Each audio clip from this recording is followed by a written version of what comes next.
Il percorso che è stato fatto e che presentiamo vuole essere un piccolo contributo, però molto rilevante, in merito alla costruzione di un'alleanza fra mondo dell'impresa sociale, mondo della pubblica amministrazione, che è arrivata a un bivio. La cooperazione sociale del Friuli Venezia Giulia, e quindi che è un attore rilevantissimo in termini di cura e di prestazioni, si è accorta che siamo in una fase storica molto particolare. Se n'è accorta internamente perché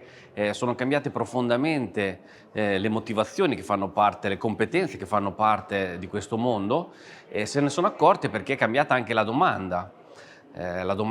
che è sempre più polverizzata, che è sempre più frammentata. Le risorse pubbliche ovviamente sono in una fase in cui tendono in qualche modo anche a essere ridotte, perché aumenta il bisogno, perché basta guardare la curva demografica per capire quanto la domanda e il fabbisogno di cura stia aumentando. A fronte di questo cambiamento, di queste trasformazioni, si è deciso di fare un percorso interno con l'organizzazione, coinvolgendo in primis le nuove generazioni, per leggere i bisogni del futuro e invece operare sul presente con delle proposte. Ne è uscito un documento che ha 5 pilastri che disegnano il welfare in una dimensione territoriale e con oltre 40 proposte immaginano quello che sarà il welfare del 2030, in cui pubblica amministrazione e impresa sociale insieme costruiscono una nuova offerta di protezione sociale.